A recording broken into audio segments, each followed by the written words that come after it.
네. 다시 할게요. 3, 2, 1. 안녕하세요. 법률사무소 지담의 전문직 노무사. 유은수 노무사입니다. 네. 혹시 유 노무사님 작년에 모 제약회사에서 여성 지원자에게 성차별적인 질문을 해서 좀 논란이 됐던 적이 있었는데 이 사건에 대해서 기억하시나요? 당연하죠. 저도 노무사가 되기 전에 취업 준비를 하면서 면접을 수십 번 봤었는데 그때 저한테 이제 일하면서 결혼할 생각이 있냐 아니면 여자인데 출장을 하면서 외박도 할 수 있냐 뭐 이런 좀 문제 소지가 있는 질문을 아주 많이 들어봤었기 때문에 그 사건이 일어났을 때 저도 굉장히 분노하면서 봤었던 기억이 있습니다. 문제는 이런 면접 과정에서의 성차별은 물론이고 재직 중인 직원에게 어떤 회사가 성차별을 하더라도 이거를 제재할 수 있는 마땅한 방법이 별로 없었습니다. 네. 남녀고용평등법에서 어쨌든 이제 이런 성차별, 그러니까 뭐 임금이나 채용, 고용 이런 데에서 이제 차별을 하지 말라고 규정을 하고 있고 이것을 이제 노동청에 신고를 했을 때도 뭐 그것이 받아들여져서 이제 인정이 될 수는 있지만 실제로는 이제 손방망이 처벌에 그칠 때가 많이 있고요. 심지어 이제 몇 년 전에는 이제 금융회사에서 뭐 여성 지원자들의 점수를 조작을 한다거나 아니면 티오 자체를 좀 이렇게 불공평하게 주는 방법으로 해서 이제 심한 성차별을 했는데 이 사건 역시도 뭐 벌금에 그치는 뭐 결과가 나와가지고 이게 실질적으로 뭐 실효성이 있느냐 뭐 이런 좀 지적들이 많이 있었습니다. 그래서 지금까지처럼 이런 벌금, 과태료 몇백만 원 같은 그런 조치가 아니라 실질적으로 기업에 대해서 어떤 성차별 조치를 중단하도록 하고 피해자를 구제할 수 있는 방법이 필요하다 이런 목소리가 높았는데요.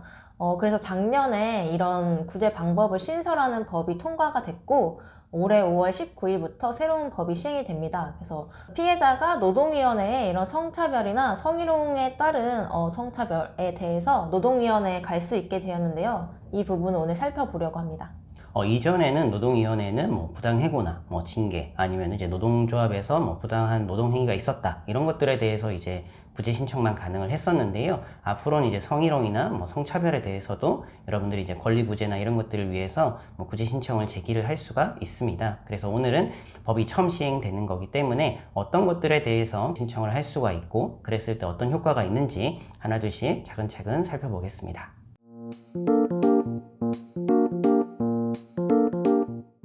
먼저 시정을 할 수 있는 성차별이 무엇이냐가 중요할 텐데요. 남녀고용평등법에서는 제7조에서 제11조까지의 그 법률을 위반하는 행위를 성차별이라고 합니다. 그래서 구체적으로 살펴보면 직원을 모집 채용할 때 그리고 임금과 그 외 복리 후생 그리고 교육, 배치, 승진, 그리고 정년, 퇴직, 해고 등에서 성별이나 혼인 등을 이유로 이제 합리적인 이유 없이 차별하는 것을 금지하고 있습니다.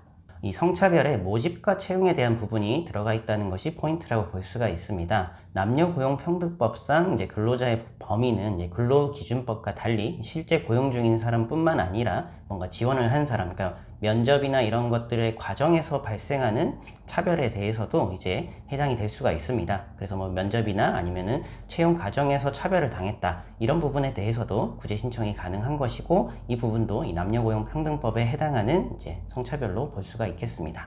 아직 법이 시행되기 전이기 때문에 노동위원회에서 어떤 것을 성차별이라고 판단을 했는지 사례가 없습니다. 그래서 국가인권위원회에서 성차별도 판단을 하고 있기 때문에 인권위에서 어떤 것을 성차별이라고 결정을 했는지 좀 참고를 할 수 있을 것 같습니다. 살펴보면 채용을 할 때 남성 직원은 미혼, 기혼 가리지 않는데 여성 직원만 미혼자만 한정해서 채용을 하거나 아니면 성별에 따라 호봉제를 분리해서 적용을 하거나 아니면 병역을 승진 기준에 적용하는 방침 여성 직원이 결혼하면 퇴사하는 관행 이건 너무 대표적인 성차별이라고 할 수 있겠고요. 또 최근에는 방송국에서 남성 아나운서는 정규직으로 채용을 했는데 여성 아나운서만 계약직으로 채용하는 관행도 성차별에 해당한다고 결정을 내렸습니다. 네, 또 성차별뿐만 아니라 성희롱 피해자가 신고를 했을 때 회사가 적절한 조치를 하지 않는다. 이럴 때도 노동위원회에 시정 신청을 할 수가 있습니다. 물론 이제 피해자가 이 성희롱 사실에 대해서 신고를 하고 이 부분에 대해서는 뭐 기존의 방침처럼 이제 회사에 신고하고 아니면 이제 노동청의 진정을 통해 가지고 이제 성희롱 사실을 확인하고 이런 부분들은 똑같이 진행이 되는데요. 회사가 이제 신고 이후에 적절한 조치를 하지 않았다. 그리고 뭔가 불이한 처벌을 했다라고 했을 때는 이 부분에 대해서는 노동위원회에 이제 시정 신청을 하시고 이에 따른 뭔가 구제를 받으실 수가 있겠습니다. 저희 사무실에서 했던 사건 중에서도 피해자가 이 상사의 성희롱에 대해서 신고를 하고 노동청에서 이게 성희롱이 맞다라는 인정까지 됐는데, 오히려 회사는 그 가해자가 아니라 피해자에 대해서 따돌리고 또 불리한 배치 전환을 하는 식으로 불이익을 줘서 결국에는 이제 이 피해자가 회사 사업주를 상대로 소송까지 했던 사건이 있었습니다. 앞으로 법이 시행되면 피해자는 회사가 하는 이런 2차 가해에 대해서 노동위원회에 시정 신청을 하고 구제를 받을 수 있게 됐습니다. 이런 이제 성차별이나 성희롱 관련해서는 뭔가 신고를 해서 내가 입증을 할 수 있을까, 이런 좀 걱정을 하시는 분들이 많이 있는데요. 걱정을 하지 않으셔도 되는 부분이 이 남녀고용평등법에서는 이 입증 책임을 이제 근로자가 아니라 사용자가 부담을 하도록 규정을 하고 있습니다. 간단하게 말씀을 드리면은 내가 뭔가 불리한 처우를 겪었다, 아니면은 차별적인 행위를 당했다라고 하면은 그 사실만 제시를 하시면 되는 거고요. 이 부분에 대해서는 회사가 성차별이 아니라 이건 다른 합리적인 이유가 있어서 다르게 대우했었다 라는 부분을 구체적으로 입증을 해야 됩니다. 근데 만약에 회사가 입증을 하지 않는다면은 이것은 성에 따른 차별, 이것으로 좀 충분히 추정을 할 수가 있는 것이죠. 노동위원회에 이제 이런 시정 신청을 할 수 있는 성차별이나 성희롱 2차 가해는 이 법이 시행된 이후인 5월 19일 이후에 이제 발생한 일이나 예전부터 지속적으로 이제 발생을 해서 법 시행 이후까지 지속되고 있는 사건에 대해서만 시정 신청을 할 수 있습니다.